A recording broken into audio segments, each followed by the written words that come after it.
Hello everyone and welcome to Helix Plays Games. My name is Richie and joining me this week is Mr. Rob. Hello everybody. No Chris this week because he's still on paternity leave, looking after his daughter. I can't wait. You've met her, haven't you? Oh yeah, she's a cute little button. We'll go see her this week, Richie. Yeah, I need to go see her. He's currently going for that period where he's literally having to schedule appearances because everyone he knows wants to come meet her. Yeah, which must be kind of nice in a way, like how much love and affection everyone's got for you. But then it's also must be like, okay, if more people come around, I also need to sleep, and occasionally just want to have some time with him and his wife and his daughter, just to their new family. I know, it's very selfish, isn't it? Yeah. How dare you love my daughter? How dare you care for me? But we've got a great show lined up for you this week. Well, we're talking about Activision-Blizzard-King, almost over the line, seemingly. Hellblade looking unreal, and do we need an Xbox Classic? All that and much, much more on this week's XPass.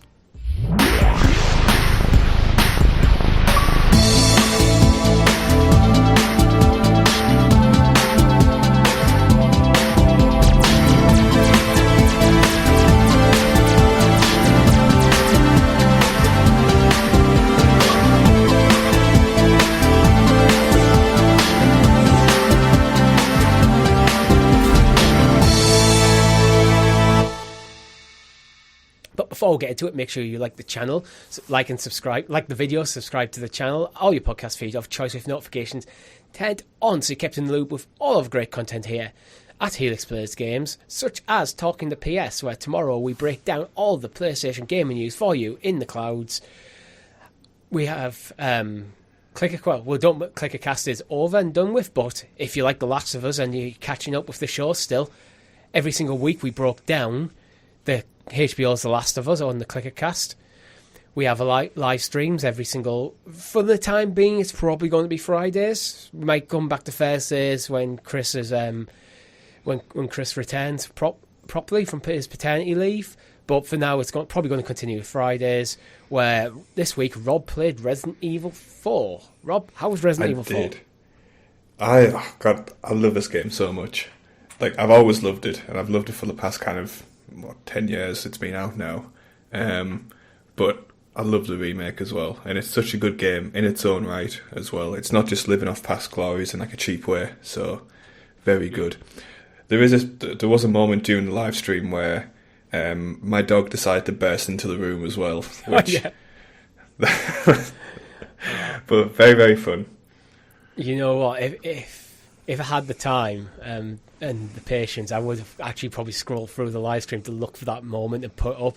But since I'm not going to, you guys are going to have to go watch the entire stream. It's all on the YouTube channel for you. It's a good stream.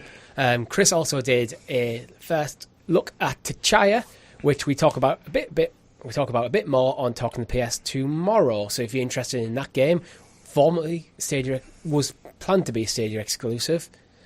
Go check that out. He also did an unboxing of Amazon Luna's game controller because we got a bit of a shadow drop of, Amazon Luna shadow drop to the UK, Canada and Germany. That's a big shadow as well to drop, right? Yeah, I was just going to shadow drop my entire gaming platform. It's casual, bro, I didn't have anything else planned on. Was it back end of the week? It was a Tuesday or Wednesday and just suddenly it's oh, Twitter's exploding, and it's Amazon Luna's in the UK. It's wait, what? Oh, okay, yeah. This is a thing now. Okay. Yeah, so Amazon Luna, welcome to the UK. You guys are awesome. I might as well talk about it here, about potential plans for Amazon Luna going forward and stuff. We've got people have been asking us in our Discord, links in the description below, if we're going to be doing stuff. We are talking about maybe doing something. We actually had an idea for a Luna podcast before we even launched Talking the PS, and we've actually been sitting on assets for it.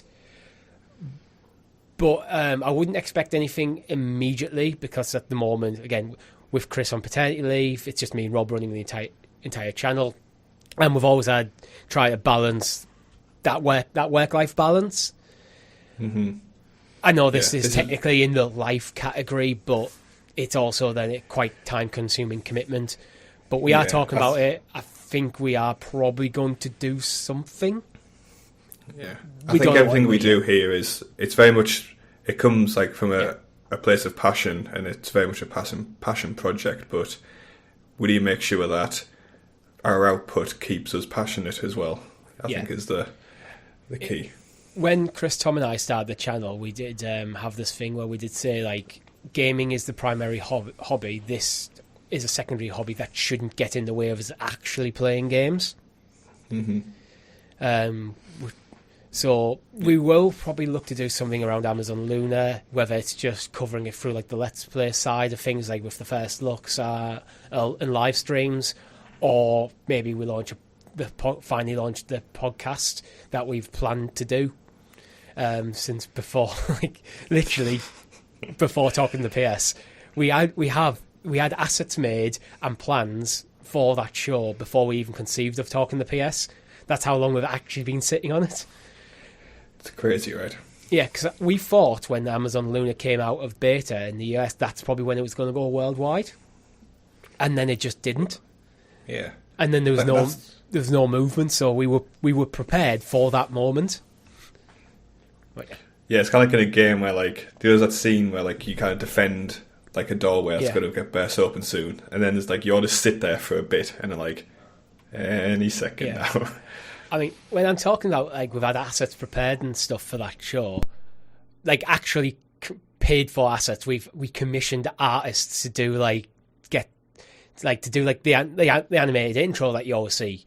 We've commissioned artists to do that. We have music for the intro music as well. We have, like, other assets, like, custom emojis. We have everything we need, effectively, in our Google Drive to make that show. That's how ready we were to launch it. But then we said we weren't going to launch an Amazon Luna show unless we could actually play the damn thing. But yeah, so it's probably going to... So I mean, I think we're probably going to do the podcast. I don't know how frequent it'll be, when it's going to happen, all that sort of stuff. Them conversations will probably happen more when Chris comes back off paternity leave. But let's move on. So, Rob, been playing anything interesting other than Resident Evil? I've still been dipping into Valheim, which I told myself I was going to stop because it's a game that can very easily just take over your life. I feel like I'm at the end of it now. I kind of got to the bronze kind of armor sets and weapons and things like that, and. All right. It's good, but I feel like I'm kind of coming to the end of it now. It may just be a thing I jump back into when I need relaxation time and things like that. So I got to a point where I just seemingly couldn't progress, but I think you have to beat the first boss to progress beyond a certain point, don't you? Yeah. So the first, when you beat the first boss, you get the pickaxe, so you can start mining ores and stuff like that. It's actually a lot easier than it looks. Yeah, I think we were actually at the point of defeating the first boss on stream. We probably just needed to, optimize our gear a bit, and then probably go in together. Yeah, I didn't realize the block mechanic was so powerful either. So it's easy once you know how to block properly. So yeah, maybe we'll jump back into it on a live stream when we need a bit of a chill game to play. Yeah. I kind of jumped out of it because on the seed I was playing, not the one we did on stream, I played a different seed. I found the boss on a different island, so I pretty much explored the island as much as I could that I started on, apart from the forest and mountain areas, which is the forest area very killy. Didn't want to go explore that yet, and the mountain is I just started freezing to death as soon as I got onto it. I said, well, I'm not going to go up there. So yeah, I feel so I built a raft, went to the second island, found the first boss. Because I didn't know what was going to happen with the raft, I just kind of left all my gear on the main island. Gotcha. Okay. And I wanted to build. Okay, I found the boss. I'm going to build a little base here. Then so I can have this a bed and some chests and stuff, so I can use this as a staging ground to fight the boss. And then the boar destroyed my raft. A boar destroyed my raft. Then I died, but I spawned back on the first island, the opposite side of the map to where my base was. I was like, I know when you have one of them frustrating moments in games, and it's like, so what I need to do is, with no gear, run the entire length of this map to get back to base, to get my gear, then to farm the stuff I need to build another raft before I get back to the point I was just at. I was like, I cannot be asked. Yeah, I think we talk a lot about when certain games need like a additional element to them, and I think Valheim plus social element is the way to go with that game. Yeah, 100%. I think I'm done playing it on a solo effort, but yeah, if we want to team up sometime, I think that's the way to go. Yeah, I think we'll do. I think it's something I would like to jump back into a stream. I think I'd like to jump in with Chris as well, because I think he would have a good time playing. Mm-hmm. Like, we'll probably get to that at some point. Let us know in the comments if you want us to do another Valheim stream, because we haven't decided what we'll be streaming this week yet. Other than that, I've rolled credits in Hogwarts Legacy. I'm going for the platinum. Hopefully, I might even have it by the time this goes out. Literally, it'll probably depend on how long it takes me to like finish recording the shows and edit. So, with my intention to go back to play Hogwarts Legacy, let's crack on with the show. Rob, would you like to introduce us to the excellently exuberant excavated Xbox expose, aka the news? The news. And as always, our news is brought to you by our Helix Heroes, where you can become a member of our YouTube channel for as little as 99p, which will give you custom emojis to use in our YouTube chat for aforesaid live streams, and early access to some of our shows, such as Talking the PS. And occasionally we'll throw another little bit in. Occasionally random stuff we'll come up with, and we'll throw that in, yeah. So thank you for your support. I'm rambling. So let's talk about Redfall. Let's talk about Redfall. Redfall. So there's a couple of... It feels almost at the moment like the Redfall marketing is almost like drip feed. Mm-hmm. So we've got a bit more information this week regarding it, specifically regarding the campaign length, which seems to be about 20 hours long. I think that's kind of a reasonable chunk of content for a game that has such like a heavy kind of replayability factor to it. Yeah, that's kind of a decent amount for me, I think. What about you? I'm quoting the team. You may be able to finish Redfall in 20 hours if you race through, but for lots of people it's going to take more than that, especially if you do safe houses, nests, explore the whole world. So like 20 hours seems to be the low end, and if that's your story stuff and there's replayability and seemingly things like safe houses and nests and exploring more of the world, there's also a whole system called grave locks that allow you to upgrade some of your powers. I think it seems decent, to be honest. It's with it being like an online focused game, you don't really want, I don't think you want like a 60-hour like campaign. No, definitely not. And from what they're saying there, like it seems like it's a quality kind of 20 hours as well. It's like obviously like there's lots of like, you know, I always give Ubisoft a hard time for this, but it's very easy to pad out the time in game by just like doing fluff, really, isn't there? And it feels like they're talking about like a core 20 hours. There's fluff, and then there's good side content. If the campaign's 20 hours actually is fairly substantial for a campaign outside of like JRPGs. Yeah. But when we talk about side content, what I kind of see as fluff is picking on Ubisoft. Like, one of the things that I didn't like about Assassin's Creed Odyssey was all the side quests just seem so inconsequential. Here is generic NPC to give you generic instructions to go to location to kill enemies, then report back, and you will get some gold, which is basically not useful. Yeah, or a piece of armor which is disposable irrelevant in like 10 minutes. Yeah. And I always use the Witcher as a comparison, where everything, all the side content in The Witcher, I always felt meaningful. It felt like this is what Geralt would actually do. Like, even the stuff where... Because he's like a working Witcher. Yeah, he's a working Witcher, so if you get a contract to go kill a beastie, then... Oh, well, yeah, Geralt totally would actually do that. If he's like, you know what, I'm on the way to here where I'm looking for Ciri, I will take care of this thing. Mm-hmm. And then I will continue. This seems probably not as close to The Witcher in that kind of sense, but it feels like the side content is relevant. Yeah, and I think for people like us as well, who aren't like super like online competitive gaming or kind of online in general, I think this further gives the argument to actually download this game, because for the argument for us is to download or not download, right, as opposed to buy or not buy. With on Game Pass. Yeah, I mean, as I said, I've said many times on this show, like, Redfall is going to be played. It will be a live stream probably on the week of release on the channel, because what I see is it's kind of a perfect stream game. It's like, because it's on Game Pass, we'll all have it. If you're sat at home listening to this or watching this, you probably have Game Pass as well, and so you'll have it.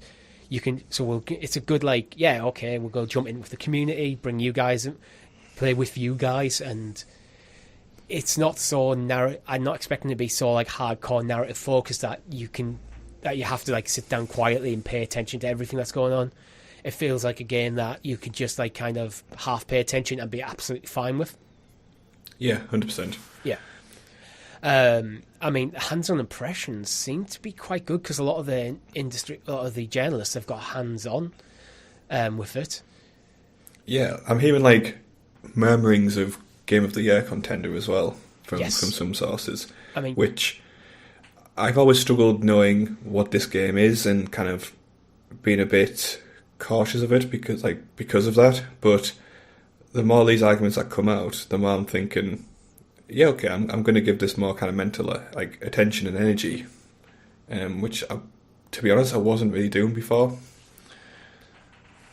Yeah, absolutely. I'm just reading some of the reviews now. Like, so VGC writes in their review, while hardcore fans may be a little disappointed at its less system-driven approach, Redfall is shaping up to be the studio's strongest shooter to date. Melding the studio's attention to detail with guns that pack a punch feels like a recipe for a cult curio developer to have a long-awaited commercial success. The key thing for me there is guns that pack a punch, because I think what makes or breaks shooters is how it feels, the feel of the guns. It's like, it's why everyone hates the Club from GoldenEye, because it just feels crap. Yeah, you get some like kind of titles where it just feels like you turn on like a hand fan or something and just point it at somebody, right? Yeah, sticking with GoldenEye, like, the silver pistol you could get. They used to get off the generals. That felt like a bloody cannon. Yeah. So I was like, if the gun feel is good, you're going a long way straight away for a multiplayer shooter. Like, 100%, yeah. And yeah, I'm much more kind of switched on to this game now. Like, you do find like a lot of multiplayer shooters, like, it is just like a bit of spray and like see what happens type of thing. So if there's a bit more kind of methodical, kind of like firing a slug across somebody as opposed to just like spraying kind of water at them. I don't know why I'm going for this analogy, but the thing is, I'm looking forward to like a different type of feel for this shooter. You know, as someone who isn't like the biggest shooter guy, once in a while I do get the edge to jump into a shooter. I've had it before now. I've jumped into Destiny just to scratch that itch. Redfall could be one of them games for me where it's like, you know what, it's probably not going to stay installed on my Series S because space is limited on that thing. But if it's on the cloud, and it's probably just going to be pinned to my dashboard, and it's like, you know, once in a while, just fancy shooting some vampires. Yeah, and I don't want to wait like 2 hours for it to download, type of thing. That's it. Yeah, cloud gaming that could be a good so show. Useful. I know, right? But I'm the same as you. I'm not a big shooter. Anyone who tuned into the Resident Evil 4 live stream will definitely kind of attest to that. But again, sometimes you just need the itch. Yeah, like you need. It's why Doom is so good, because I think Doom perfectly scratches that itch for a shooter for me. Like, I just want some good gunplay. And you know when you're just like, I don't want to care about, for a couple of hours, I don't want to care about story. I just want to blow some stuff up. I just want the chaos. And Doom is like kind of the epitome of that kind of style of gameplay. It's like, yeah, there's some narrative stuff there, but he's a shotgun. He's millions of demons. Go kill them. Tell me what I need to kill. Give me zero kind of nuance on the morality of what I'm doing, and then just put some really fucking hardcore music on it. And that's fine. I hope Redfall has some kick-ass music to it. I actually, the more we talk about this game, the more I want it to be awesome. Yeah. I think it being a Game of the Year contender may, as some people have been claiming, I think that might be a stretch, again, without playing it, in my opinion. I think for Game of the Year, like, I think for a lot of games, they can demonstrate Game of the Year kind of quality for 3 to 5 hours. Yeah. For example, I think what separates them is can they sustain that across like the entire game. Yeah, I expect to be talking about Redfall come like what do you call? My mind just went blank. I'm having a good day, guys. Come the Game Awards, I expect to be talking about Redfall, but not probably in the Game of the Year category. Yeah, some kind of like niche. Yeah, bear in mind, I think Hogwarts Legacy will be in that conversation. We've got Spider-Man's allegedly coming out this year. Talk to PS tomorrow. We'll talk about that. What else have we got? Oh, there's something big. We've got some other big titles coming that I think... Jedi Survivor. I think Redfall for me, I'm seeing this as like... This might just be my prejudice because I'm not a multiplayer gamer. I'm seeing this like a step below. Yeah, that's fair. But when it comes to like multiplayer game of the year, I think this might be in that category. Or I think that's games fair. as service, whatever that sort of categories are. But yeah, maybe like action game of the year or something. Pick up one in the mix for one of the other awards that isn't at the top award. Yeah, definitely. Yeah. So Rob, moving on now to ABK, Activision-Blizzard-King. We've got probably some of the biggest movement in the deal in a while, actually. Yeah, it looks like this is a big one, right? Like, UK, EU, pretty much saying yes. Yeah, so... Cross fingers. The UK regulators seem to be siding with Microsoft against Sony on the concerns about the deal, which is a huge kind of stance to take because the whole deal seemed to be pivoting around what the UK is going to decide, weirdly enough. Mm-hmm. Which, because the UK is now acting separately from the EU, Brexit reasons, but which compared to like the US and the EU, the UK is now actually significantly smaller than both of them in terms of like the market share. But the US and the EU both seem to be looking at the UK and going, "What are you guys going to decide?" Yeah, it's a really strange one, isn't it? And yeah. I'm guessing just because like the UK is it fair enough, like the market's smaller, but I think the UK probably over punches as a kind of a gamer place in the world. But it looks, I can't see anything cropping up now, right? Like, we're at a point now where it feels like the argument against the competition has basically been lost at this point, and fairly so, I think. I think so. Now, as much as we poke fun at them for like offering these 10-year deals, I think that might have been the clincher, to be honest.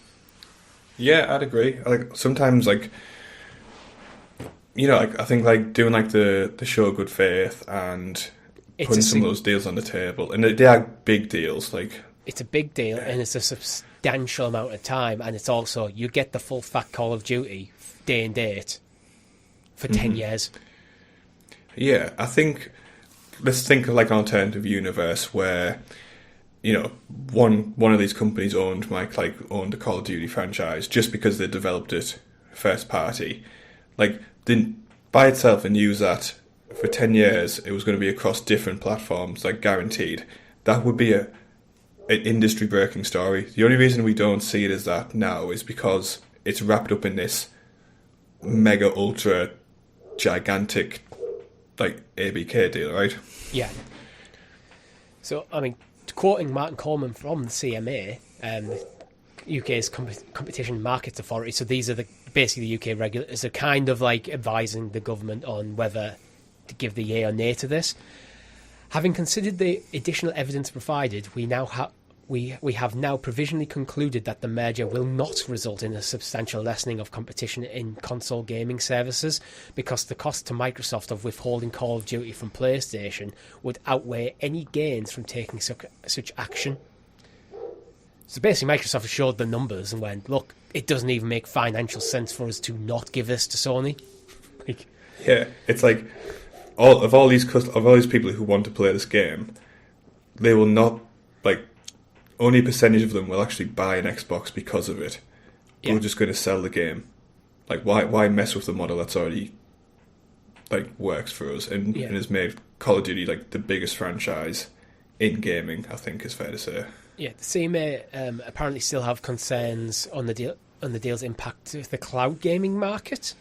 But to be perfectly honest, as someone who is a cloud gaming advocate, the cloud gaming market's quite small, and the whole overall game scheme of overall industry, largely inconsequential at this moment in time. Yeah, cloud gaming is more. I think people look at it as the future rather than the present. It's definitely good enough to be the present, but even things that are success stories like GeForce Now haven't truly kind of captured the hearts and minds of every single gamer in the world. No, and that's a completely fair point. But the thing is, if again the argument kind of falls down where if they were so concerned about cloud gaming kind of competition, make better cloud gaming platforms. And also, I think, Microsoft have signed a 10-year deal with NVIDIA. So you can get Call of Duty on GeForce Now for the next 10 years. So that is literally cloud gaming. That's not like... It's different to like Nintendo or Sony where it's gone, yeah, you can get the full fat version because GeForce Now is cloud gaming only. So it's like... So it's like, no, we're not impacting cloud gaming that too much there, but we're literally happy for a cloud gaming only platform to have it. Yeah. And I suspect a deal with Luna is probably in the mix if Luna had a single storefront. Or I'd agree, yeah. Maybe put an Activision-Blizzard-King channel or something that you had to subscribe to. Exactly, yeah. And I guess, there is an argument that says, like, once this 10 years expires, there's, like, they're free to do kind of what they want with the property and stuff like that.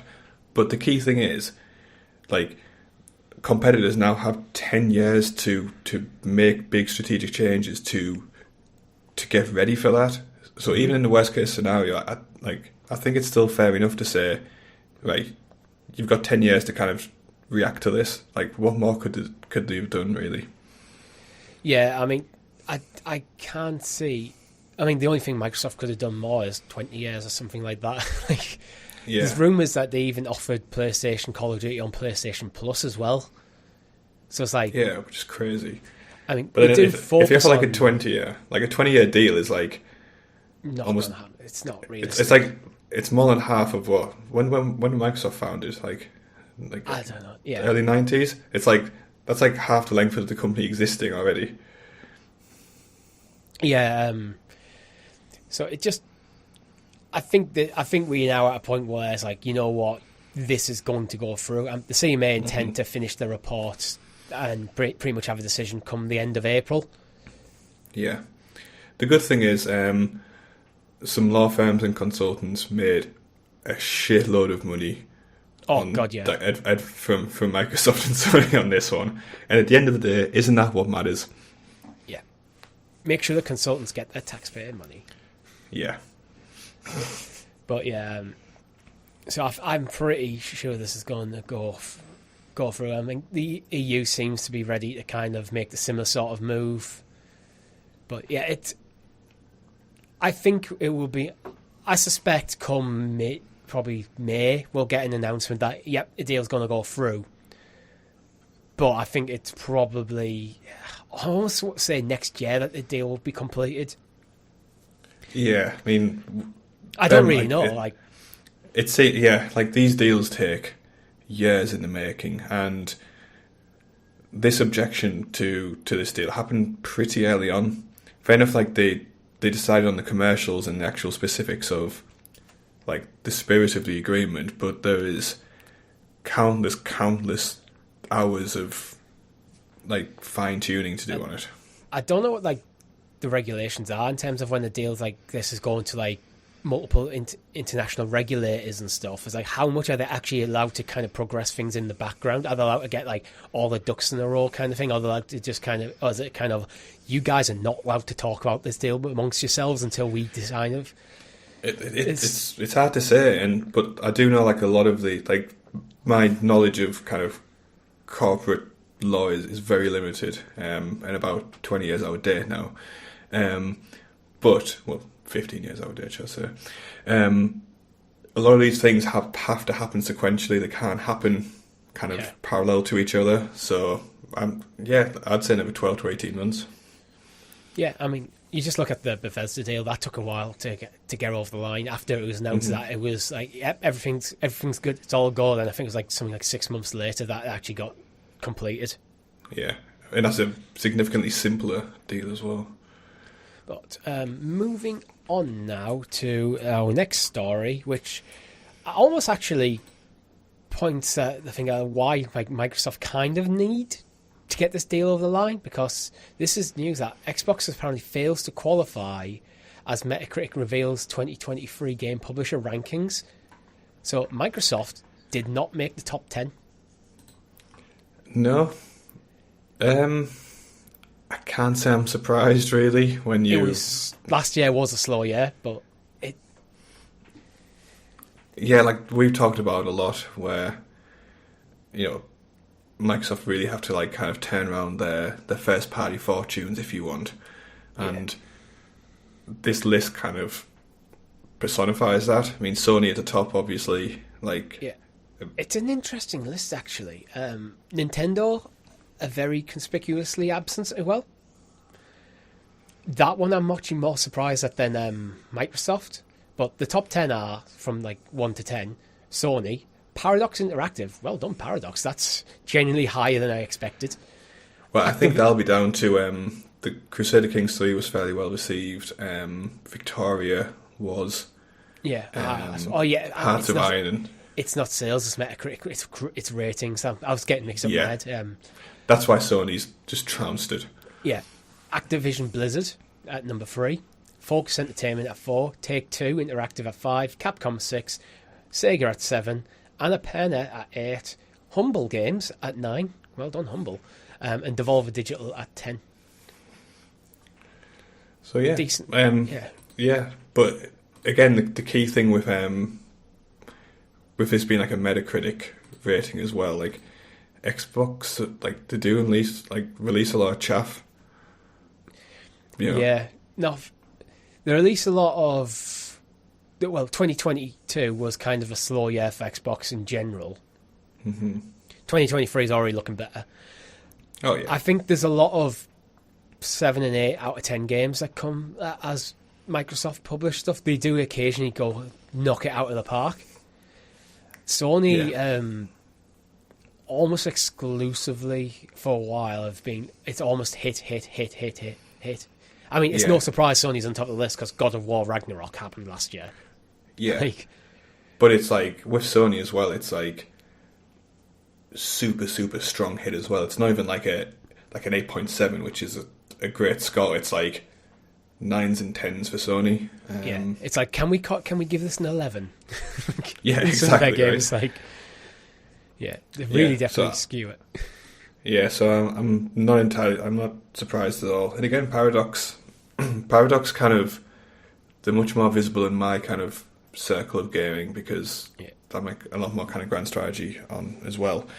I'm a bit surprised to see Take-Two so high, actually, but... Me too, actually.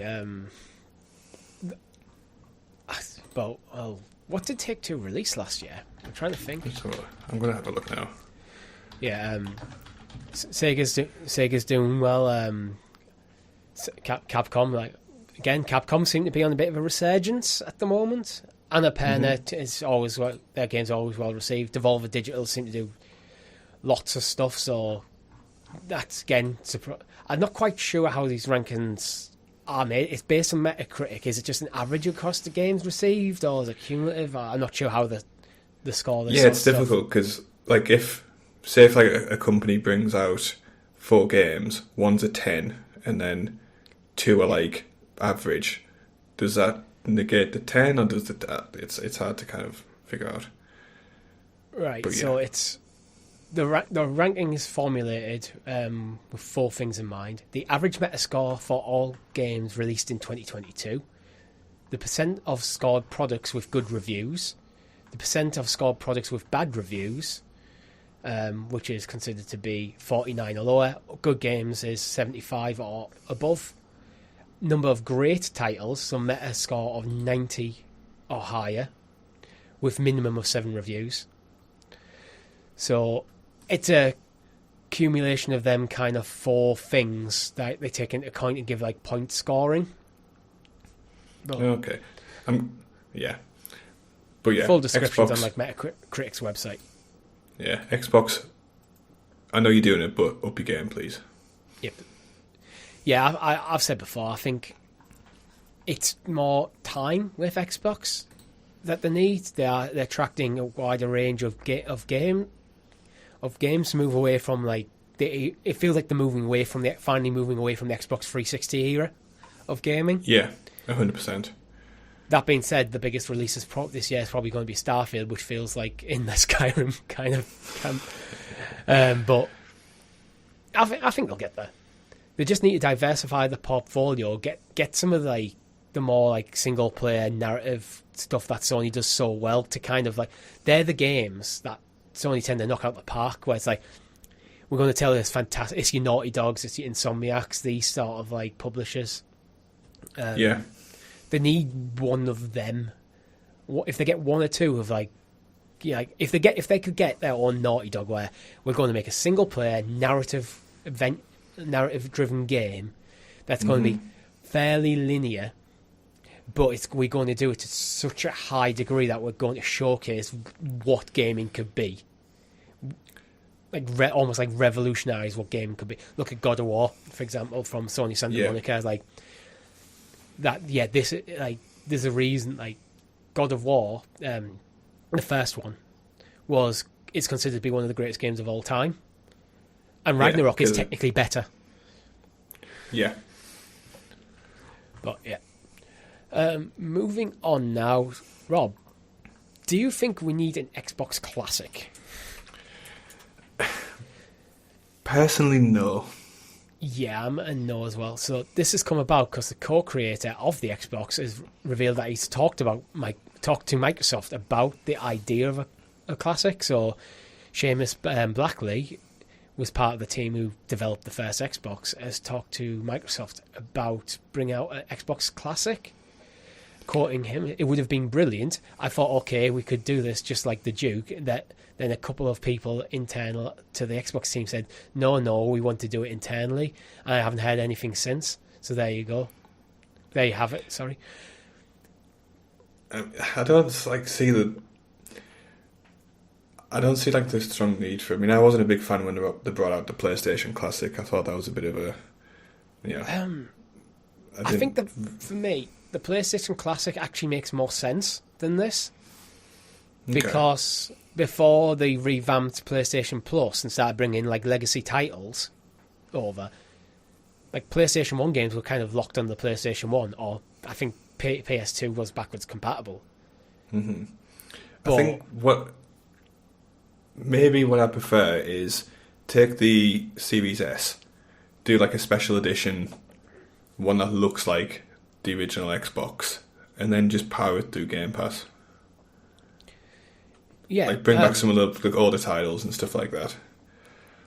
The reason why I think a Classic is kind of unnecessary is because Xbox has been, from the ground up, always intentionally to be backwards compatible.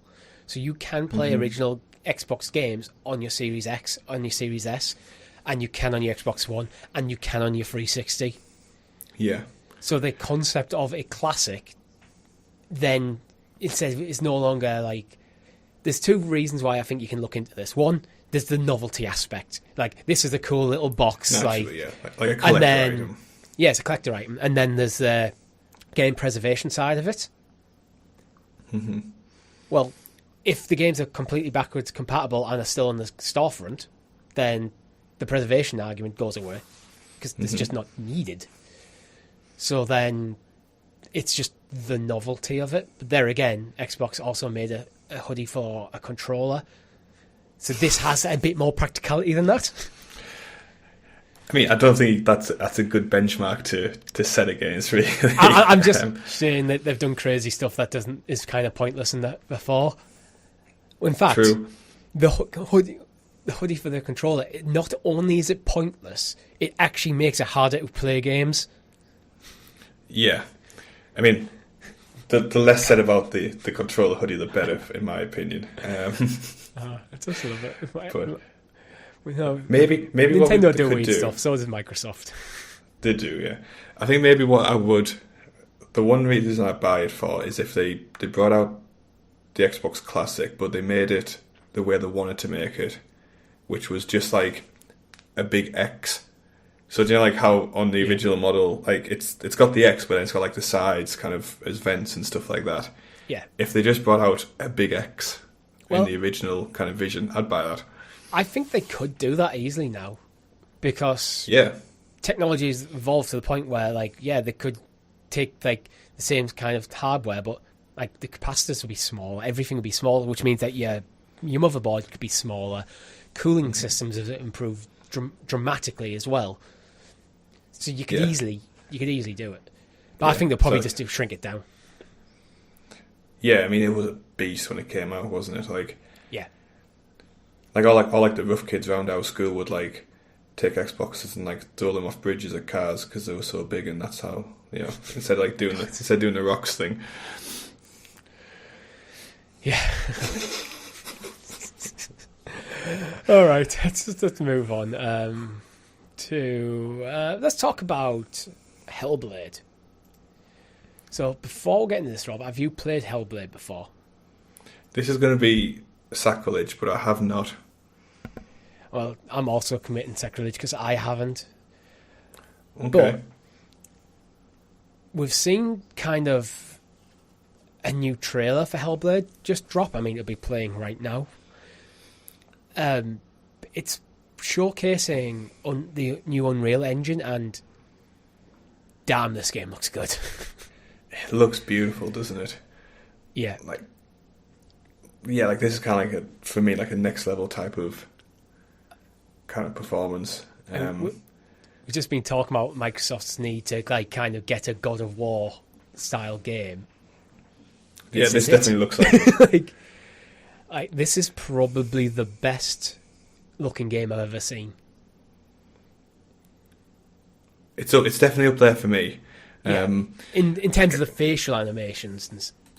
Yeah, I'll give you that. I mean, it's so like I'm looking at it now just as like, so whilst we're like watching this, and like even like the reflections on the eyeballs are just, there's so much like depth to them, which like I had like this like amazing kind of feeling when I watched it was in the run up to the Uncharted 4 release. Yeah. And there was kind of like a scene where like his kind of like Nathan like Drake's skin kind of like bounced back from him like touching it so realistically, and that was for me like we've reached another level of kind of graphical performance, and I feel like this is the same thing. Yeah. My only real question is, can the Series S run it?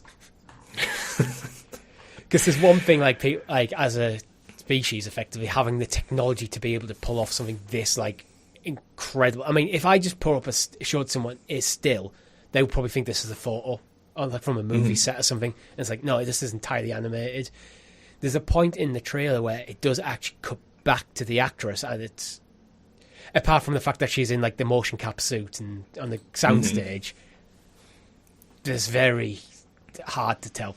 Like, yeah, it looks fantastic, and I think it more just kind of like it shows where like how far the Unreal Engine is pushing stuff. I mean, the Unreal Engine sometimes it gets a bit of like an unfair kind of criticism that lots of games now just look like Unreal, which is fair, but when you're making like an engine this solid and this kind of easy to develop on, I think in that sort of situation you have to appreciate that game development is very time consuming, expensive.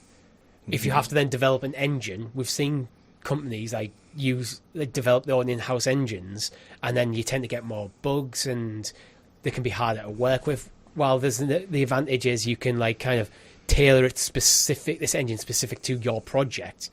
That's a ton of work. Where with Unreal, they've created something that is like the tool set is clearly good and approachable. I'm not a game developer, so I can't talk from first experience, but there's a reason why people are happy to use it. And then the outcomes that you get are also very good. And I think it enables more games to be actually made, which would have been unviable for a lot of studios to make. Yeah, it's why we reinvent the wheel? We've got the wheel; it's good, and Unreal is basically becoming the wheel. Yeah, I mean there was the tech demo we had. Kind of, we're going to a bit more now, but like the actual real time abilities that things has as well to actually like create animations on the fly based purely off like live motion cap is insane. And to ask any kind of mid-sized developer to even come close to replicating that is quite frankly just like not possible. And it's a case that like lots of games only exist because Unreal exists. Now, yes, is there like do you kind of get a distinct feel like it's an Unreal game? Yes, you do, but that's not a bad thing, I don't think. No, I don't think so. I think I agree. It's like, if you think about it, what sort of publishers could realistically develop and sustain their own engine? Not many. I mean, look at Bethesda. They run their own engine, and it's fallen apart. But they're having to like use it for way longer than it should have been used because commercially it takes so long to make a solid game engine. Yeah, like Ubisoft do kind of the same thing, and you get the criticism of that. I mean, talk about facial animations. Ubisoft comes under criticism where some of like the NPCs just look incredibly generic and actually often to almost a lower quality of production than the rest of the world around them. So it almost exaggerates it a bit. Like, so there's stuff like that where Unreal, they can just keep developing the engine. So it's only really like, so Bethesda, our argument is that as a publisher, they're having problems with their engine. Ubisoft are. EA keep forcing their own thing. And they're starting to move away from stuff. I could see Sony or Microsoft being able to pull off developing their own engine and sustain it over a long period of time. Yeah. But after the mega studios, I don't see anybody who has the... Yeah. Because the technology, the development of the engine must take so long and to be so expensive that any mid-level size studio, it's just off the table immediately. Yeah, and also like the niche skills that makes create an engine as well. Like you have to hire those people, and then once it's been made, like there's a massive team here. Which, fair enough, there's work to be done maintaining and iterating on it, but it's nowhere near like the initial effort. Like, do you just get rid of those people? Or do you rely on a company like Unreal, who their entire focus is on that? Like that's their product, so they can build those teams and keep that speciality in house. Yeah, so, well, I think as well you have to, it's not just, okay, we've got the engine, there we go, we're done. You have to keep developing it. But by the time you develop the engine, you need to realistically be starting work on the successor to it. Because it's going to get old, and it's going to get old fairly quickly in terms of like the development cycle of things. But yeah, let's move on. quick one this next. Bethesda apparently pulled the PS5 version of Redfall after the ZeniMax acquisition. But there's some confusion because they're also saying they didn't. I mean, obviously, like, why wouldn't they? That's the entire point, right? Yeah, maybe it's like some weird technicality where it's like Bethesda are like, oh no, we didn't pull it. Like someone higher up the chain did. I don't know, but I don't know why anybody would be surprised that they took it off PlayStation. Yeah, it's kind of weird. Like, so there seems to be like a weird, like, well, did they pull it or did they not? Like, I mean, it's clear. I think it's obvious that, well, yeah, Microsoft buy ZeniMax. The game hadn't been announced. There's probably nothing in place to guarantee it. The PlayStation went, no PlayStation for you. Focus on the Xbox side of things. Yeah, and make a better product for Xbox. Yeah, because although obviously like there's a lot of commonalities when it comes to doing it across those two platforms, but you know, just put all your eggs in one basket. Which now basket, and also the basket owns you, so yeah, like you are owned by the basket. Well, yeah, let's move on.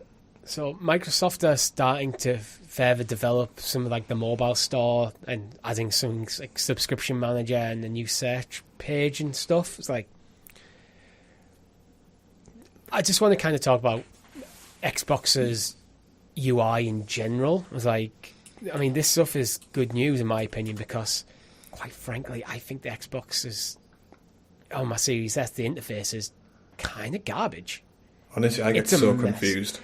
It's a mess. Like, and when you have to open up, you seem to open up the Windows Store to buy things. You can't tell the things in Game Pass. It's like there's a lot of customizability in there, but it's not very user friendly. Yeah, I'd agree. Like, especially when it comes to like if you want to download a game for PC or if you want to send it to your Xbox, and like there's so many different windows that open up, and it's like, oh, now you've been logged into another version of the Microsoft Store, which for some reason you weren't logged into before, but this one doesn't have this title on for some reason, and it's a complete pain in the ass. Like I had a real panic when we were streaming Valheim because I just couldn't figure out how to like find it for a PC download because I got stuck in some infinite loop which sent me back to, oh, do you want to send this game to your Series S? And I was like, no, like this game is available on PC, right? Like it got to that state of it. Yeah, I think it all comes back to Microsoft's decision with Windows to bring out, we're going to bring out the Microsoft Store, and everyone went, ugh. No one anyone I don't need another store. Yeah, but then because they put the Microsoft Store on Xbox, and that's where they want to put the PC games. It's like what they should do is just go right. Microsoft Store is going to be for just PC apps. We're going to bring out an Xbox storefront. It's going to be clean. It's going to be just games, whether it's PC or whether it's thing. And it just needs to be easy to navigate in terms of like the UI as well. What your homepage just needs to be. You look at the PlayStation UI, it's pretty simple. Yeah, to its credit as well. You have a couple of buttons. You have the store. You have PlayStation Plus. Then you've got your tiles, which are just pretty much your games, and then that's kind of it. Yeah, and that's all it needs to be. Super simple. Yeah, no complications. Like get me close to the games and make them more accessible. I remember before, I think it was one of the early editions of the Xbox One. A friend of ours showed me, and one of the things I liked is it kind of it reminded me a lot of the PlayStation 4, like front, but then it also had a pin system, so you could pin key apps and stuff. And it's like, but it kept that kind of like very simple design language. It's like this is easy to navigate and easy to see what you're doing, where you are, navigate around. Yeah, and like. The key thing you said there is like iterating on previous designs. What I feel like what the issue is at the moment for Xbox is that their entire store ecosystem is so just fundamentally broken. They need to completely redesign it, which that redesign will also have its issues. which need to then be iterated on. So probably a good couple of years before actually seeing a decent storefront for Xbox. Yeah, I almost want them to just kind of start from scratch, and they need to kind of take that kind of the Apple approach and go, this needs to be clean and simple. Yeah. And because that's what 99% of people need. Yeah. And just have it so it's dead easy to find things. So sometimes, like, when you look for things on cloud gaming, is it there, is it not? We're doing you haven't do searches. You just kind of want a storefront, which is you press this button and now you're in the store, and then everything you can see you can buy. Mm-hmm. What a section for Game Pass, where you click on the button and now everything you see is part of Game Pass. You can just play. Mm-hmm. That's the kind of stuff you need, and then here's the recent games that you've been playing. And again, I'd go back to have a pin board. So if you want the pin, but keep it simple, keep it clean. I like the PS4's folder system. So you could just create a folder, and you could put games in like that. It was simple, it kept it clean, but it was also quite powerful for organisation. Yeah, and also this is like kind of they have like a base version of that, like the like going back a bit in time now, but like the Windows Phone had that really easy to use functionality of like the folder system. So why not just bring it? Like, someone's done it at some point in the company. Yeah, and I know they've got things in there that I think just make it messy at the moment, where like you can create like almost like categories on your homepage where you can add games to, or you can put games in your play later list, which I don't even know where that exists in the ecosystem. This is the kind of thing. It's all kind of like there's some good ideas, but poorly implemented. Yeah, and like I just find myself defaulting to using the search bar for literally anything. Like even like I have this game installed somewhere. Yeah, search for I don't it. know what it is. And then, yeah. So these are very welcome updates, but more bigger and more frequent, please. Yeah, I mean, let's just wrap up the show now with again another small bit of news, but good news for Elden Ring fans on Xbox Series X.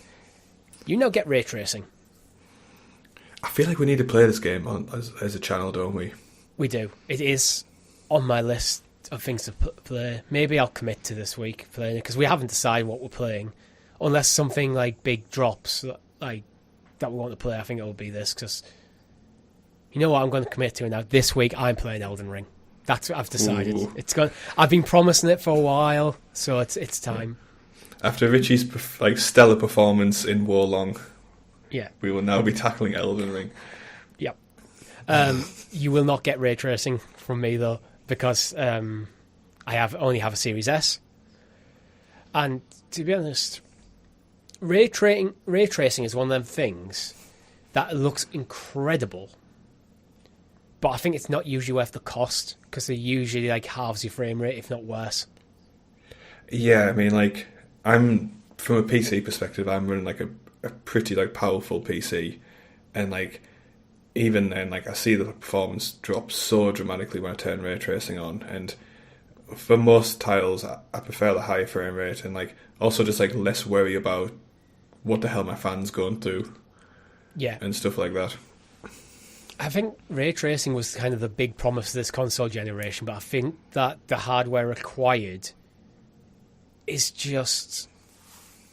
I think it is kind of realistically beyond the current generation of consoles. Yeah. Unless you can really optimize like your game engines and stuff. And the reason why I think it's probably not really worth it, because frame rate is one of them things.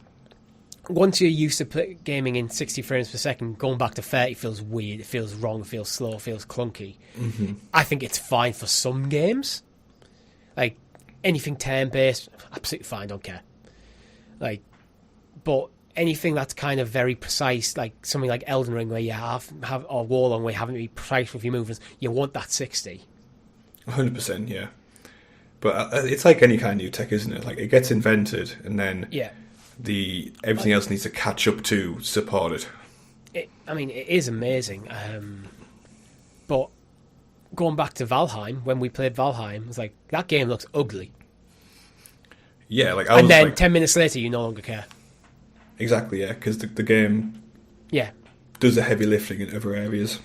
But if the game was running like crap and looked pretty 10 minutes late, you still care. Like, one of the things I think put me off, actually, of Plague Tale Requiem when I started it is Plague Tale Innocence was running at a smooth 60 frames per second for the entire time. Mm-hmm. Plague Tale Requiem seemed to be running at a slightly uneven 30. Yeah. So it just, to go from one to the other, it looked significantly prettier, but I just couldn't get past it. I think that's why I kind of needed to take a break rather than going straight into it. I needed to distance myself before I go back. So it's like, I was trying to play, I was like, this feels worse to play than the last one. Like, yeah, it looks better, but it feels worse. No, I completely get that. Yeah. Well, anyway, I think that's all we have time for this week. If you've liked the video, hit that like button and consider becoming a member for as little as 99p. We also have a Discord server where you can join in talking with some awesome people, give Chris some parenting tips, and laugh at me when I fail to play Elden Ring. Links are in the description below. Thank you very much for watching. My name's been Richie. And I've been Rob. Goodbye. Goodbye.